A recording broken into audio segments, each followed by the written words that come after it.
Olá, eu sou o professor Paulo e hoje vamos iniciar mais uma aula de Sociologia. Nesse bimestre, vamos falar sobre a Sociologia Urbana. Assim, na primeira aula, vamos falar sobre a cidade e o indivíduo. Na segunda aula, segregação e gentrificação. E na terceira aula, o que gera criminalidade. Na aula de hoje, vamos falar sobre a cidade e o indivíduo. Esse tema está no componente curricular do terceiro ano.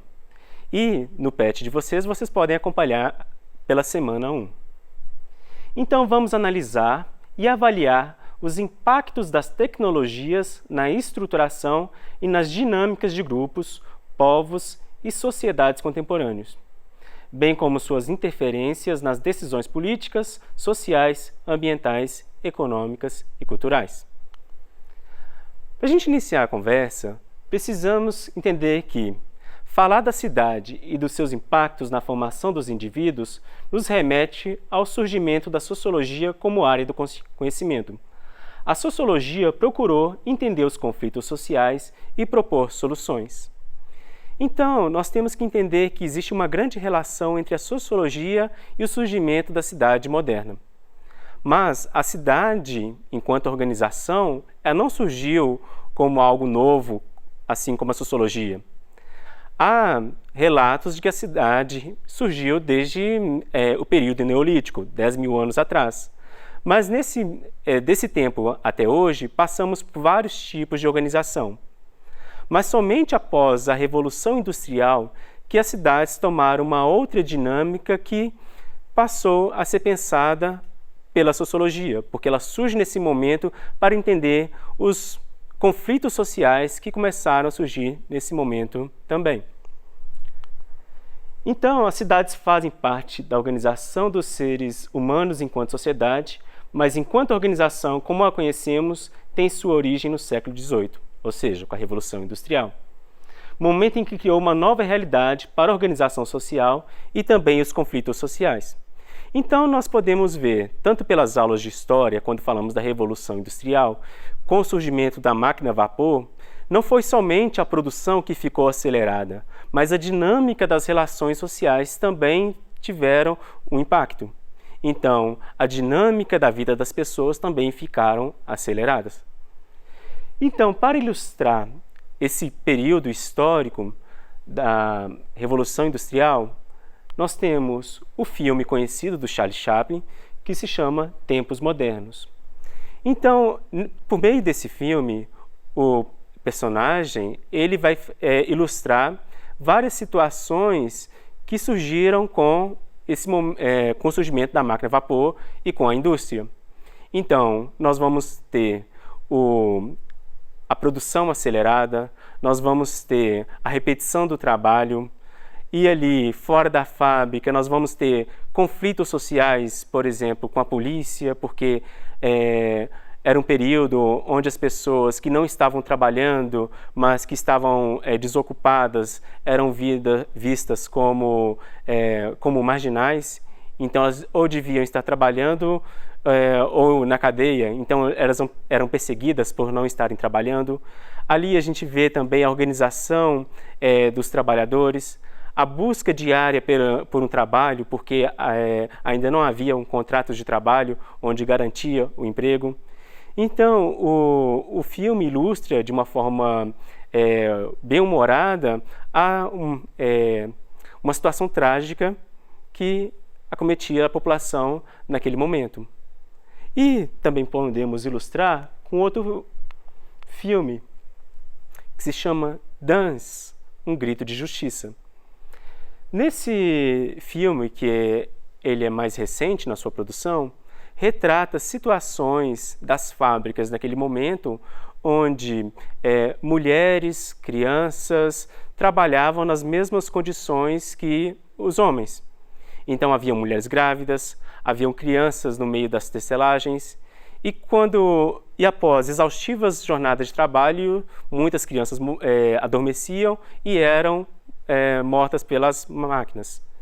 E o filme ele ilustra esse período porque mostra que não havia forma de questionar esse sistema. A população começa a questionar a partir daquele momento. Então, o que nós temos hoje que garante o direito das crianças, dos adolescentes, que eles tenham uma seguridade para que proíbe o trabalho infantil, não existia naquele momento. Então, essas são situações que só foram questionadas e revistas por meio de críticas. Então, a sociologia, ela surge nesse momento para fazer essas críticas naquele momento.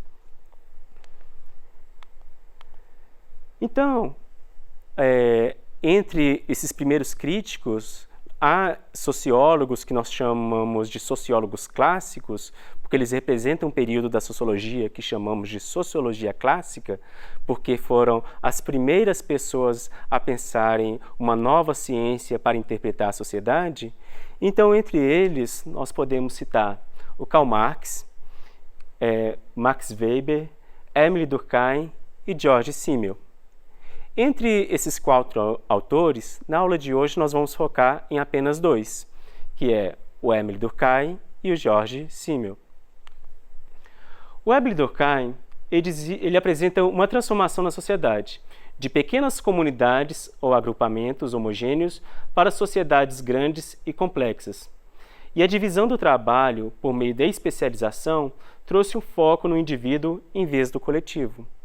Então, nas análises do Durkheim, a gente percebe um fenômeno que hoje nós conhecemos, que a disciplina de geografia também fala, que é o êxodo rural, onde as populações elas migram de um espaço para outro. E acaba que, nessa transformação da sociedade, que Durkheim apresenta de sociedades menos complexas para sociedades mais complexas, havia dinâmicas diferentes. Então, nas sociedades que ele fala que são menos complexas, havia uma organização por meio de uma solidariedade que ele chama de solidariedade mecânica, onde há valores que são comuns para todos os indivíduos por meio da crença, valores familiares, culturais que são comuns e aquela comunidade compartilha. Hoje nós podemos talvez perceber isso em algumas comunidades rurais, algumas comunidades quilombolas, onde há uma organização e há um apego a uma tradição que une aquela comunidade. E essa transformação de uma sociedade menos complexa para uma sociedade mais complexa, nós podemos ilustrar essas sociedades mais complexas por meio dos grandes centros urbanos, onde Durkheim fala que há uma solidariedade orgânica, porque os indivíduos não estão mais organizados por meio de valores, mas tem que se criar uma nova dinâmica. Então, nisso, a divisão social do trabalho que mantém os indivíduos organizados. Nós podemos comparar esse orgânico com o organismo corpo humano, onde cada órgão tem a sua função e desempenha um trabalho para o bem-estar do corpo. E um órgão não pode fazer o trabalho do outro órgão. E na sua individualidade de órgão, ele acaba zelando para o bem-estar.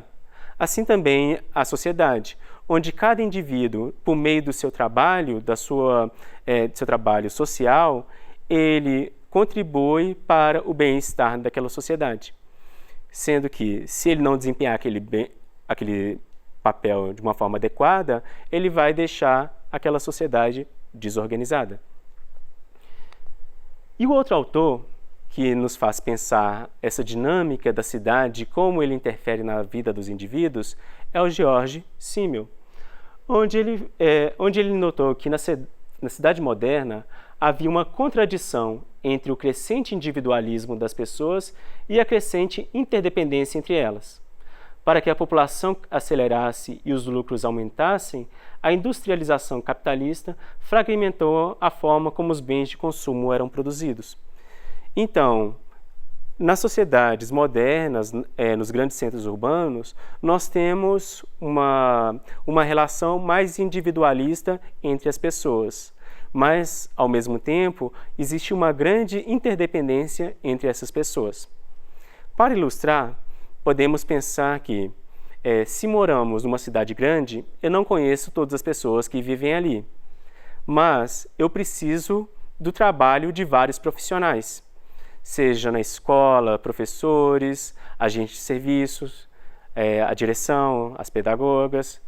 Quando eu caminho para a escola, no meu trajeto, se eu vou a pé, eu vou encontrar pessoas que desempenham alguma função. Pode ser um guarda de trânsito, pode ser alguém que zela pela limpeza daquele lugar. Mas se eu preciso de uma condução, eu vou ter contato com o motorista, com o transporte escolar. Se eu fico doente, então vou ter que recorrer ao médico. Então são profissões onde eu não conheço esses profissionais, em muitos casos, mas que eu preciso deles para poder viver bem naquela organização. Então,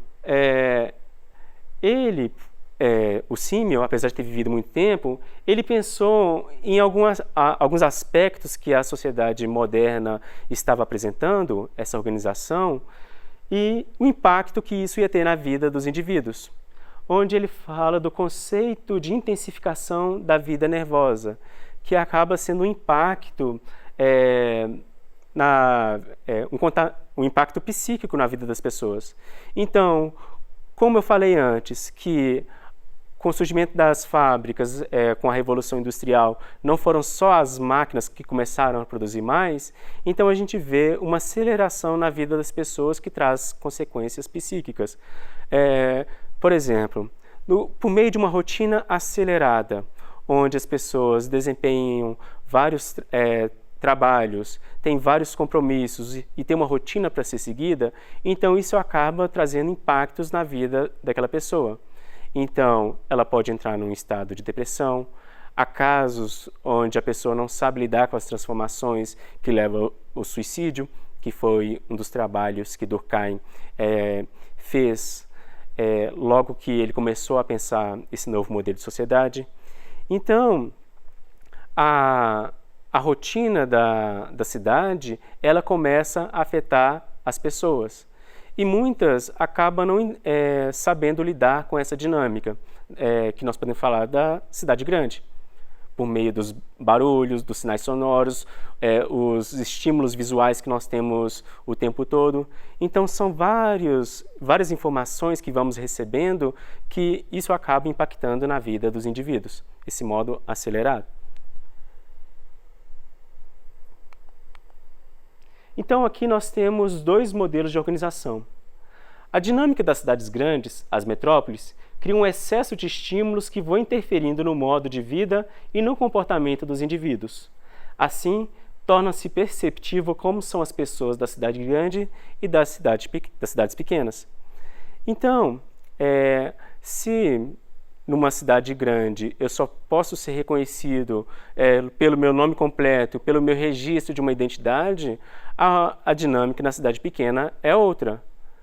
Aqui, por exemplo, em Belo Horizonte, onde eu gravo as aulas, as pessoas não me conhecem nas ruas. Se eu quiser me identificar, eu tenho que apresentar um documento.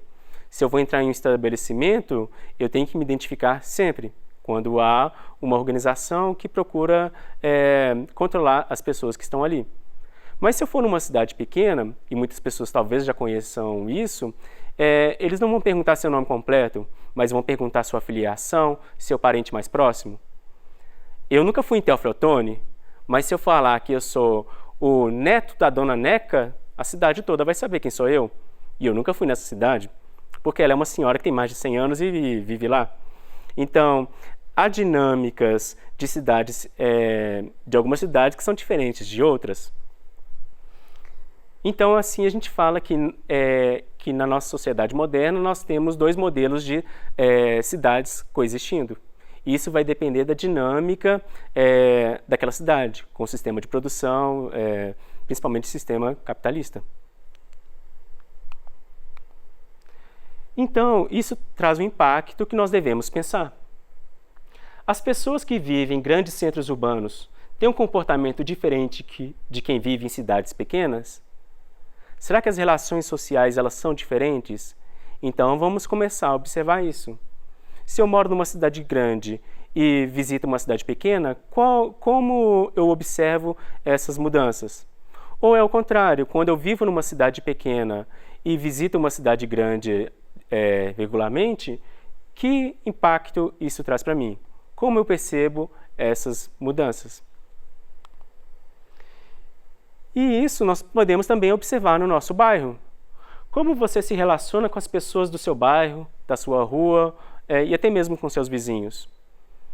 Há lugares onde as pessoas conhecem os vizinhos mais próximos e até mesmo todos os membros que moram na rua e do bairro. Mas, dependendo da organização de onde você estiver, você mal conhece o vizinho ao lado. Então, esses impactos eles são diferentes, essas organizações são diferentes devido ao modelo de sociedade que nós estamos e a organização da cidade no qual nós estamos inseridos. Então, se vivemos numa cidade grande ou numa cidade pequena, isso vai influenciar na nossa relação enquanto indivíduos. E nós temos um outro problema que nós devemos pensar, principalmente nos grandes centros urbanos, que é a questão da mobilidade urbana. Hoje nós temos uma realidade que impacta diariamente na vida das pessoas. Devido ao consumo, muitas pessoas têm o seu carro próprio, uma moto, e isso acaba gerando um excesso de veículos na cidade. Mas as cidades não foram planejadas para um excesso de meios de transporte. Então, como resolver isso? Principalmente quando há um impacto para o meio ambiente. Então, nós, além de pensarmos essa dinâmica da cidade, também temos que pensar o impacto da organização da cidade, como ela foi criada, como ela foi pensada e, no seu dia a dia, como isso está afetando nós enquanto indivíduos e também o meio ambiente. E nessa dinâmica desses impactos, nós devemos pensar também, além do meio ambiente, se essa organização ela também está contribuindo para a desigualdade social. Será que a cidade ela separa as pessoas em estratos sociais? Será que existe, dentro da cidade, uma cidade para ricos e uma cidade para pobres? Então, isso é um tema que nós vamos discutir na próxima aula. Então, na aula de hoje, nós aprendemos a analisar e avaliar os impactos das tecnologias na estruturação e nas dinâmicas de grupos, povos e sociedades contemporâneos, bem como suas interferências nas decisões políticas, sociais, ambientais, econômicas e culturais. Então, se a gente fazer esse resgate do que nós aprendemos hoje, nós vimos que, para entender a nossa sociedade hoje, nós não analisamos apenas do ponto de vista presente. Nós precisamos entender a sua formação enquanto cidade moderna desde a Revolução Industrial. E aquela dinâmica acelerada que começou com as máquinas também afetou na aceleração da vida dos indivíduos, onde eles passaram a ter uma vida mais acelerada, mais agitada. E esses impactos acabam afetando o meio ambiente e eles são maximizados ou minimizados de acordo com as decisões políticas. Então, para aprofundar o tema da aula de hoje, sugiro vocês a relerem o PET de Sociologia, volume 3. Para quaisquer dúvidas, procurem os professores de Sociologia no aplicativo Conexão Escola 2.0. Aprofundem ainda mais o tema nos livros didáticos nos quais vocês têm acesso e nos vemos na próxima aula.